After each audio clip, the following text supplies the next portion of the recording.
Don't answer the door, I. A stormy night, the wind howled like a wounded animal outside Lily's small house. Rain hammered against the windows and distant thunder rumbled through the night. She wrapped herself in a thick blanket, settled on the couch, and turned on the TV.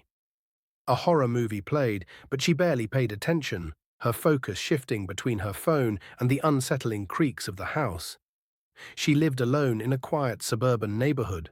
Most of her neighbors were elderly, and the streets were deserted by nightfall. On nights like these, the isolation felt heavier. Still, she assured herself it was just the storm making her uneasy. Then came the knock, a slow, deliberate knock at the front door. Lily froze, her heart hammering against her ribs. It was past midnight. Who would visit at this hour? The rain poured relentlessly, yet she hadn't heard any footsteps approaching the house. Knock, knock, knock.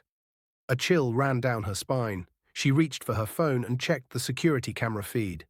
The screen showed the dimly lit front porch, but no one was there. Another knock. Louder this time. Lily swallowed hard. "Hello," she called out, her voice barely above a whisper. Silence. The hair on her arms stood up. Maybe it was just a prank, some kids messing around, but something felt wrong. Then a voice, low and strained, came from the other side. "Let me in." Second. Unseen presence. Lily's grip tightened on her phone. The voice was strange, flat, almost emotionless. She glanced back at the camera. The porch was still empty. She cleared her throat, trying to sound firm. "Who are you?" No answer. Her pulse pounded in her ears. She backed away from the door, her mind racing. If someone was out there, why didn't they show up on the camera? Maybe the rain was messing with the motion detection. Knock, knock. She jumped. This time the knock came from the back door. A sick feeling twisted in her stomach. No one could have moved that fast without making a sound. Her house was fenced in.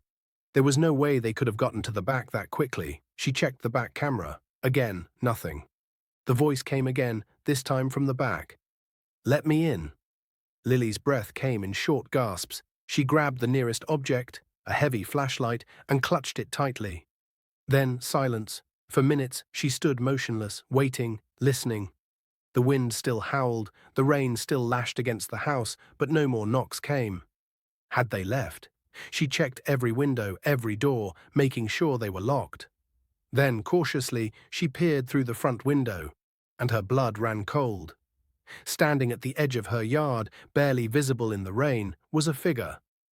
It was motionless, featureless, nothing more than a shadowy silhouette. But she felt its gaze, heavy and invasive. She turned away, heart racing, forcing herself to breathe. It wasn't real. It couldn't be. Then her phone buzzed. A text message. "I see you."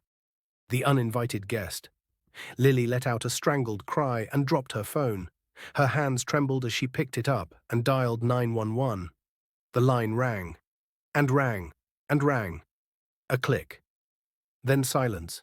Her own voice whispered back through the receiver, "Let me in." She threw the phone across the room. This wasn't happening. It couldn't be. The lights flickered. A slow creak echoed from the hallway. Lily turned, her stomach twisting. The front door was locked. The back door was locked. All the windows were shut.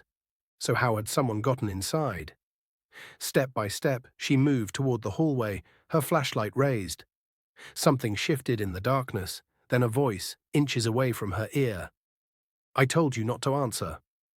The vanishing hours, Lily screamed and spun around, swinging the flashlight.